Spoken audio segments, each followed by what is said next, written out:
Salam sejahtera Bapak Ibu dan Saudara-saudari. Mari kita persiapkan hati dan pikiran kita, namun terlebih dahulu kita untuk bernyanyi dan memuliakan nama Tuhan.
Kasih karunia dan damai sejahtera yang dari Allah Bapa dan dari Tuhan Yesus Kristus yang menyertai hati dan pikiran saudara-saudari sekalian. Amin. Firman Tuhan tertulis dalam Amsal 22 ayat 8. Orang yang menabur kecurangan akan menuai bencana, dan tongkat amarahnya akan habis binasa. Bapak, Ibu, dan saudara-saudari, dunia ini sudah dipenuhi dengan berbagai bentuk bencana. Ada beberapa daerah yang mengalami bencana akibat dari kecurangan dari beberapa orang. Katakanlah sering terjadi di daerah tertentu bencana banjir. Karena ada orang yang sangat curang, di mana mereka mengambil semua hasil hutan tanpa memikirkan bagaimana dampak ke depan.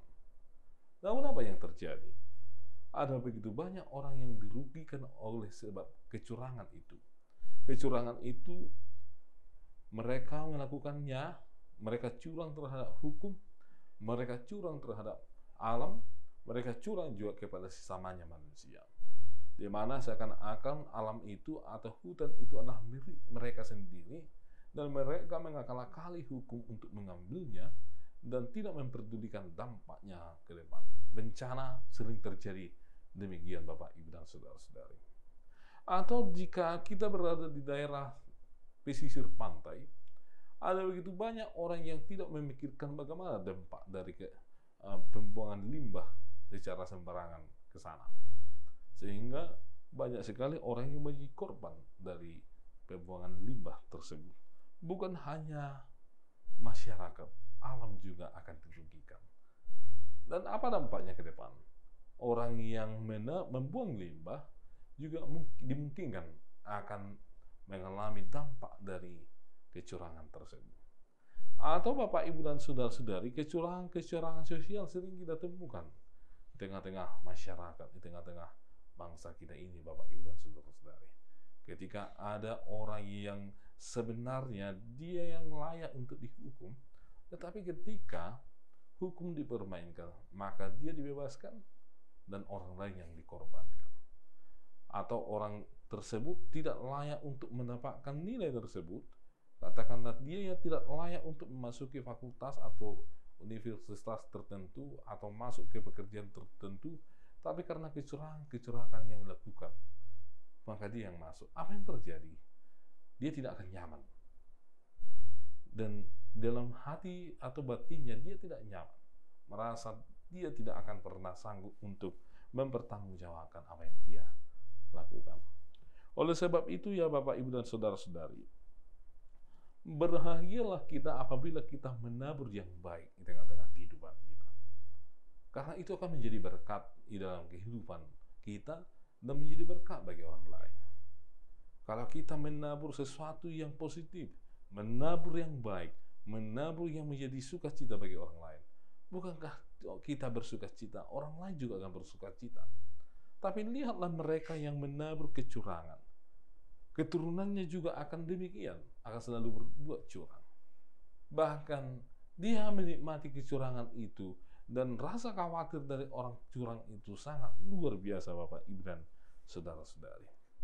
karena dia akan menjaga apa hasil dari kecurangannya itu, dan tentu dia tidak akan pernah berbahagia menikmati kecurangan yang dia lakukan tersebut. Lihatlah orang-orang yang selalu suka dengan kecurangan. Hidupnya memang kelihatan memiliki segala sesuatu, tetapi dalam hati dan batinnya sepertinya dia menderita karena dia tidak tenang akibat dari apa yang dia lakukan. Mari Bapak, Ibu, dan saudara-saudara, jika kita orang yang beriman kepada Tuhan, mari semakin hindari kecurangan, karena itu sesuatu yang Tuhan tidak kehendaki. Salomo di sini dalam Amsal 22 ini menekankan bahwa setiap orang yang melakukan kecurangan pasti dia akan menuai atau mendapatkan bencana, dan tongkat amarahnya akan habis binasa. Bahwa orang yang curang itu akan binasa, tidak akan bertahan lama, atau dia sangat rapuh sekali dan sangat mudah untuk dijatuhkan. Mari Bapak, Ibu, dan saudara-saudari, hidup setia kepada Tuhan dan berlakulah adil dan jauhilah kecurangan. Amin. Amin. Sungguh bersyukur ya Tuhan, firman Tuhan menyapa kami bahwa hidup dengan kecurangan itu sungguh menyesakkan dada dan membuat setiap orang hidup dalam penderitaan, karena akan mendatangkan bencana ke dalam kehidupan orang yang berlaku curang tersebut. Ajarlah kami umat-Mu ya Tuhan untuk hidup menjadi orang yang setia kepada Tuhan, yang berlaku adil, yang menjunjung kebenaran, bukan orang yang suka dengan kecurangan, baik di hal terkecil sekalipun ya Tuhan, di tengah-tengah keluarga kami, di tengah-tengah persekutuan kami, atau ketika kami melakukan aktivitas pekerjaan kami ya Tuhan.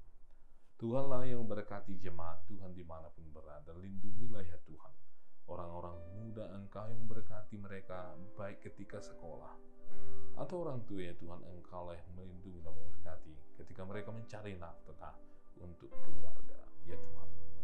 Lindungilah ya Tuhan pelayanan di tengah-tengah gereja Tuhan, sehingga semuanya berjalan dengan baik.